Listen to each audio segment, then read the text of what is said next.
Roboteers, stand by. There we go. And we are on to week 3 and day 76.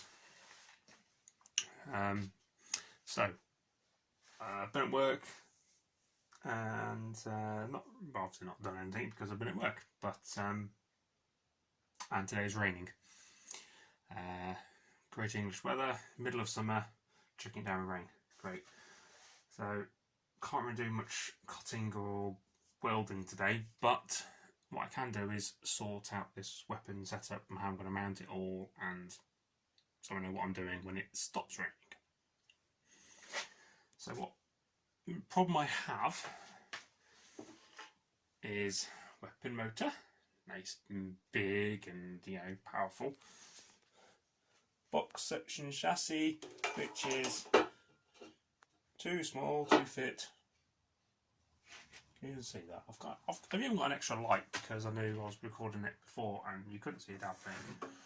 So I've got this stupid ring light which I took the mickey out of the person who bought it.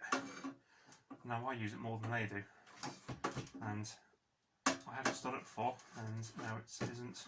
Oh, why did I mess about with it?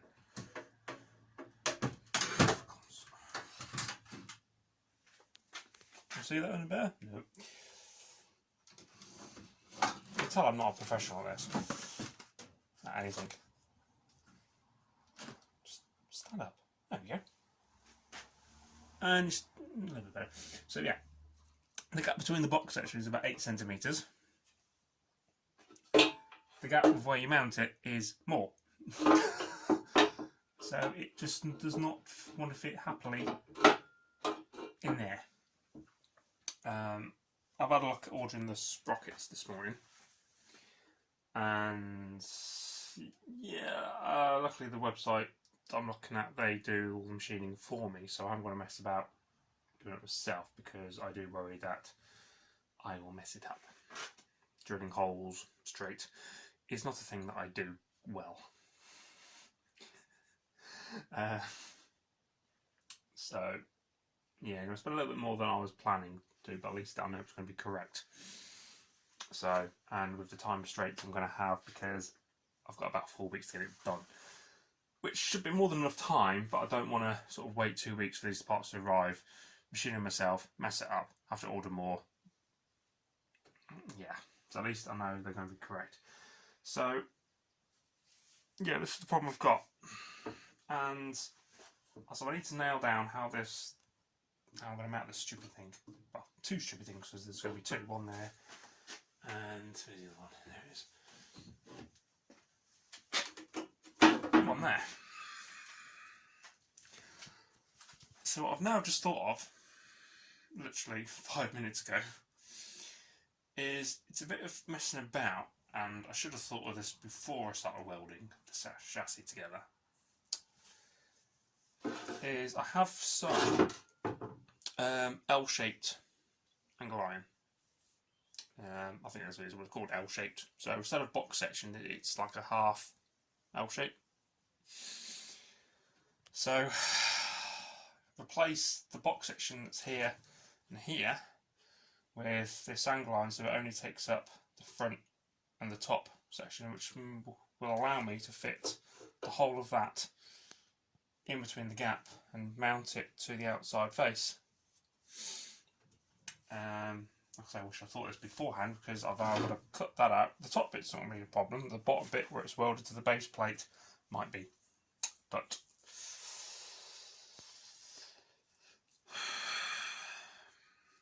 like I said in previous videos, I make this stuff as I go.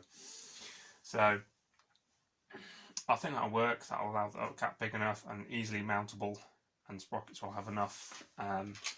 Because what I'm doing is, I know you can get duplex sprockets, which is like a double chain. What I'm doing that, but with single chain.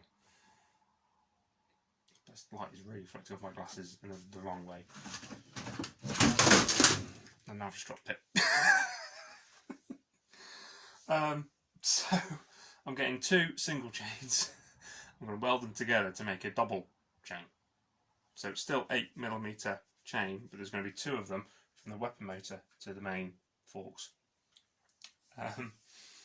Sorry, load. So yeah, so they're all in the basket ready to purchase. Just want to make sure I had my things right.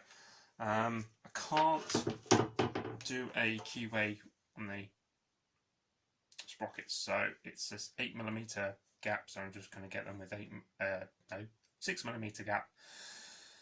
So get the chains with a 6mm or M6 tapped bore thing. Oh, I can't think what they're called. And with the 2 of them together, I'm hoping that will be enough to sort of, yeah, we'll see. And then upgrade when I find somebody who can do a keyway in a sprocket. And just, yeah. So that should resolve that problem of mounting those. Fingers crossed. So what I had arrive last week was this. No, it's not my new lightsaber. It is a 20mm stainless steel rod, and it's what the forks will be mounting to, and that will be attached about there. I am fully aware this is going to be way too thin, and I'm fully prepared for this to bend and possibly snap. However, again, we are dealing with the tools that I currently have and able to do. So I'm going to mount this. Weld this to like a, surprisingly heavy actually. Cut this to the desired length, and then weld a sort of like a star 4-way square thing with 4 mounting holes, which will mount it straight in there, and then allow me the 2 other sprockets, the bigger sprockets, and then they will be welded directly to the rotating fork, which will rotate, he says. It'll work. Whether it'll work when there's a 100kg robot sitting on it and is something else. I'm sure future me is going to be re-watching this after Stoke event and thinking, you muppet, that was a stupid thing to do. But we live and learn. Well, we live and not learn. Still waiting for the axles to arrive. So when they get those arrive, I can mount the wheels properly. Ready to go. At least take a picture, and then it's going to look like, you know, it's actually done something. So right, I'm going to order the sprockets. Hopefully after lunch it'll calm down a bit weather-wise, and I can cut these 2 bits out, replace them with the angle iron. And then I've still got 3 days after before I go back to work, so I'm sure there'll be some house stuff I need to do, but so that will probably be it for today. So I won't do any other video because I'm not going to be able to get that much done really. So yeah, see you tomorrow. Bye.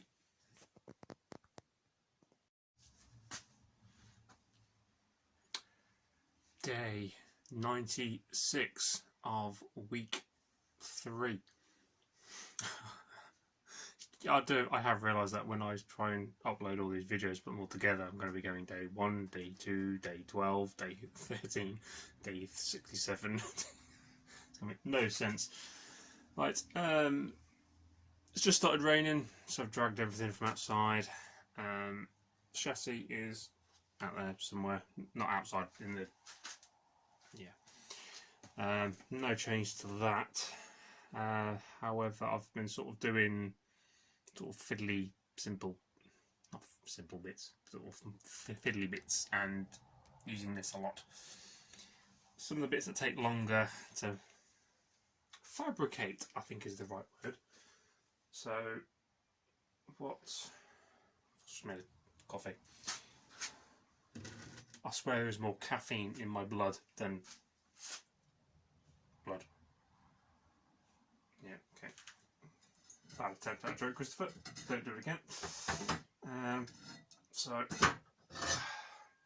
most of the day making this, and you're like, what the hell's that? Well, that fits on the front, and the weapon motors get mounted to that. So yesterday I said I was going to try and sort of change that box section on the front so I could actually mount the weapon motors properly. Started doing that, and then I had a brainwave. I thought, well, why cut the box section completely off and replace it with something else? Why not just cut the box section into L-shaped bits? So really struggled, but I managed to cut half of the box section to make the L shape. I'm gesturing with my hands out of the shot and you can't see that. L-shaped. And so yeah, why cut it? And you just, so yeah, I did that, finished that last night, well, yesterday. Made a couple of holes, and it looked like they were going to be mounted quite reasonably well. Got this morning and sort of came back at it with a fresh pair of eyes. I was like, no, I don't like that at all. It's back to old style me of just bodging it, and I can do better now. So more of the box section went, and I'll show you when I get a chance. And so this will be basically just welded straight to the front, and the motor's directly mounted to that. It's one of the things that are easy to explain to show you. Hang on, easier to show you than explain.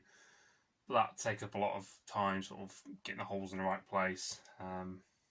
Yes, the holes are much bigger than what they should be, and a few issues with that. But they mount up, they bolt up, nice. So that was ready to weld, and I thought, well, I won't get the welder out, I'll do a welding day tomorrow. So what else can I get ready now for welding for tomorrow?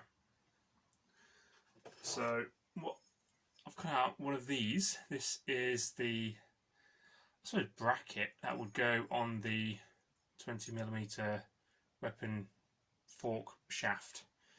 So that gets welded to the end of that, and then that will be bolted to the chassis, and allows easy removal, which I think I will need, because I don't want to just weld the steel shaft directly to the chassis, because you know it will break. I know it will break, and I'm going to have to re-weld it to fix it, or so at least with this method, easily replaced.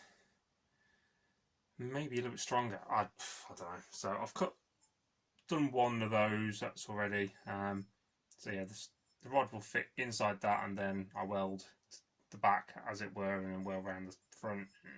Probably easier to show you tomorrow. So that's one of those cut out. Seeing as it's now raining, I can now make the second one with that piece ready. And I started to cut out. This is the inside wheel guard. So that, I think I've no idea how much this weighs. I really should get the scales out and weigh what I've done. So I have a rough idea, because I don't think these forks are even going to be light, are they? So, so the wheel guards definitely have to be double skinned, because they're going to be receiving probably the most hits, the most bashes. As for the rest of it, well, we'll just play it by ear. So, still raining. I mean, one thing I really could do is probably start with the electronics as well, getting all the connectors wired up, and get all the connectors on the motors and things, and getting all that ready as well. So it could be a evening job, maybe. Depends how time goes. So yeah, we've been burning through a lot of drill bits. Tip for beginners: get these things. They are fantastic. I burn through a lot of drill bits, and I even have a drill sharpener, which I've had for about a year now. I've not actually used it. I have tried to use it, and it just wasn't. I don't know. I sort of tried once, gave up. Read the instructions, make even less sense. not used it since. Typical bloke. But yeah, these are step. I've got a spare on here. Hang on. Not sponsored by Blue Spot, but they're step drill bits, and fantastic. They go up, well, this one goes up to 22mm hole, and it has been great for drilling out these massive big holes that I've been doing. And this is still the first one, and I've not. It's getting a little bit blunt now. Should probably open up the new one, but still got the holes, and I use things till they are of no use at all. I produce more fire than holes. That's when I give up on my drill bits. So yeah, hint for people wanting to drill holes in metal. These are really, really good. So there was something else I was going to mention that I thought might be worth mentioning, but I can't remember what it was now. So yeah, so I'm just going to plod on. I've got about half an hour, so I've got to get the kids from school, so I might get that other thing made up. So, right, coffee, plough on. Next time. Leaders.